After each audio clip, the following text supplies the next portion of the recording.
O século XX ficou marcado por regimes políticos extremamente autoritários, capazes de controlar não só o poder do Estado, como também todo o corpo social de uma nação.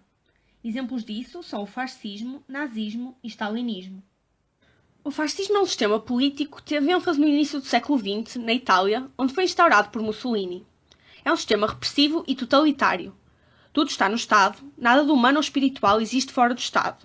Nesse sentido, o fascismo é totalitário. Defende a primazia do Estado sobre o indivíduo. A concepção fascista é feita para o Estado, mas também o é para o indivíduo enquanto forma corpo com o Estado.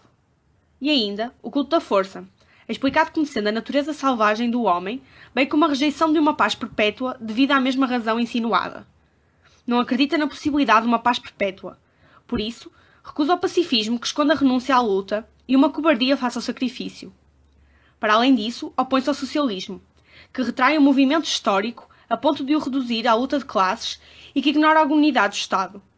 Ao liberalismo, afirma a desigualdade indelével, fecunda e benfazeja dos homens, impossível de nivelar por um ato mecânico e exterior como o sufrágio universal. E à democracia parlamentar. O fascismo nega que o número, pelo simples facto de ser número, possa dirigir as sociedades humanas.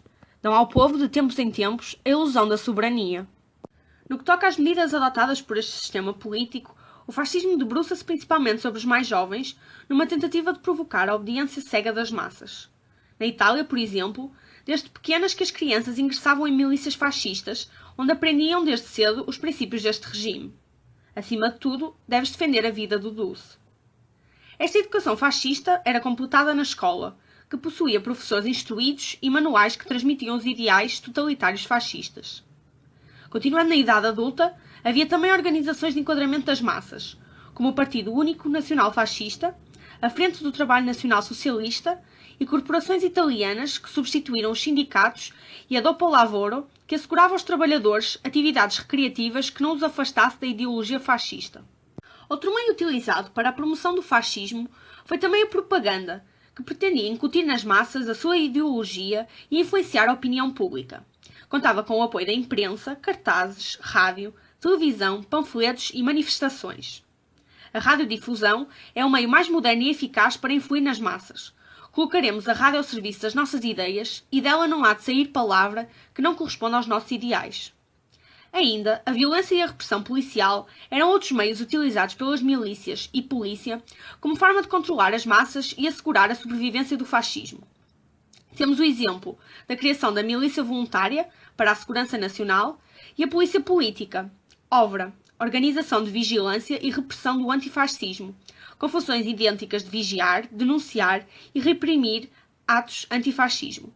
A nível económico, adotou-se o corporativismo, que designa a constituição de classes profissionais de trabalhadores que conciliam os interesses tanto dos patrões quanto dos trabalhadores. A atitude repressiva, característica do sistema fascista, teve também lugar na Alemanha. Em 1921 foi criado o Partido Nacional Socialista, também conhecido como Partido Nazi.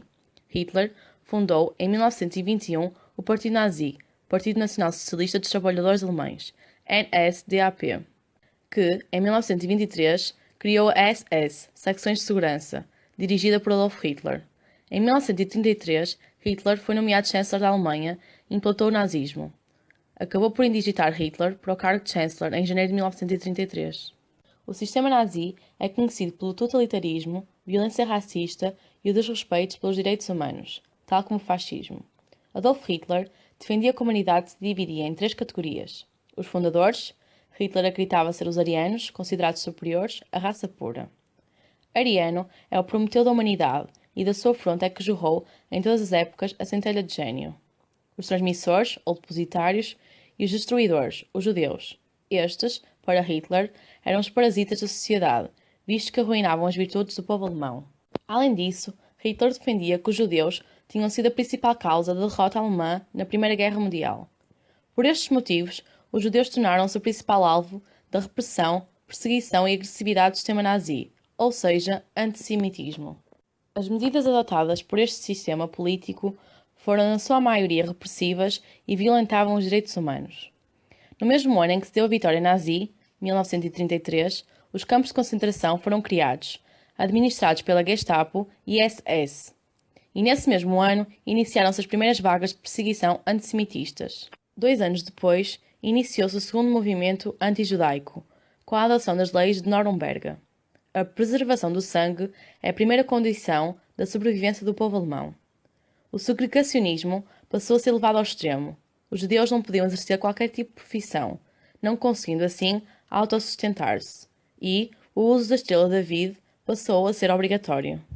O antissemitismo teve o seu auge durante a Segunda Guerra Mundial, que pôs em prática o genocídio, isto é, a exterminação em massa, neste caso de judeus, ciganos, homossexuais, eslavos e outras etnias, cujo único crime foi de não ter nascido ariano.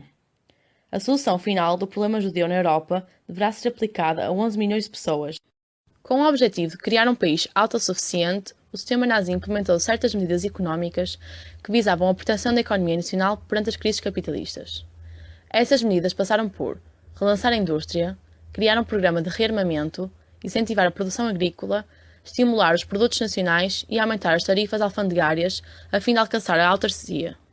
Todas estas medidas permitiram que a Alemanha se reerguesse e se elevasse, tornando-se assim a segunda potência económica mundial. O totalitarismo repressivo, característica predominante em alguns sistemas políticos, como é o caso do fascismo e do nazismo, acima referidos, é também visível no governo de Stalin, que tomou as rédeas do poder da União Soviética de 1928 a 1953, logo após a morte de Lenin. Stalin tinha como objetivo tornar a União Soviética numa potência mundial, e para isso impôs um sistema totalitarista denominado de stalinismo, caracterizado pela opressão das liberdades fundamentais e pelo monopólio do poder político do Partido Comunista. Aplicando o centralismo democrático, extremamente burocratizado e disciplinado, o reforço dos poderes do Estado era facilitado. O constante culto ao chefe, Stalin, levou a que o seu governo fosse considerado um dos regimes mais despóticos da história da humanidade. Para alcançar este objetivo, Stalin impôs algumas medidas. Procedeu uma coletivização dos campos, onde os meios de produção passavam para os camponeses, que agora trabalhavam numa propriedade comum, kolhoz. Os meios de produção dos kulaks passam agora para os camponeses, integrados nos kolhoz. Esta coletivização permitia uma libertação de mão de obra para as fábricas e fornecia alimento aos operários. A classe operária da União Soviética conduzirá com força e determinação a modernização técnica dos seus aliados, os trabalhadores agrícolas. Apesar da resistência que era conduzida para prisões, procederam a prisões massivas de camponeses que recusavam inscrever-se no kolhoz, a percentagem de coletivização atingiu, em 1937, os 93%. Stalin, no seu mandato, apostou na planificação económica, permitindo ao Estado controlar a economia para que a União Soviética não ficasse nem atrasada nem desatualizada. Priorizava o desenvolvimento industrial e recusava a livre iniciativa. No seguimento desta planificação, foram elaborados 3 planos quinquenais.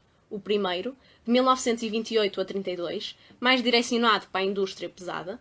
O segundo, de 1933 a 37, voltado para as indústrias de consumo, têxteis e alimentar. E, por fim, o terceiro, de 1938 a 1943, que se debruçou na indústria química e hidroelétrica. Este último foi interrompido pela Segunda Guerra Mundial e pela invasão da Alemanha à União Soviética. Em consequência, foi verificado um desenvolvimento na produção industrial nos mais diversos setores, o que contribuiu para que a União Soviética se tornasse na terceira potência mundial em 1945, atrás dos Estados Unidos da América e da Alemanha. No governo de Stalin, não poderia haver quaisquer desvios e oposições ao seu governo.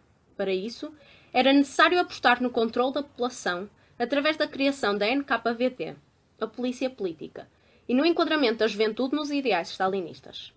Organizações como os Pioneiros e as Juventudes Comunistas tinham esse mesmo propósito, integrar os jovens na sociedade e, através da constante propaganda, fazer com que estes jovens seguissem e respeitassem os ideais stalinistas. Esta estratégia foi também utilizada no fascismo. Para as restantes camadas da população, a NKVD estava sempre de vigia e, à mínima suspeita, procedia-se a interrogatórios e torturas.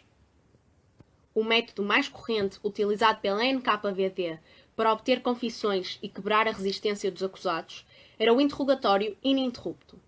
As torturas criavam uma nova visão de si próprio na perspectiva do culpado.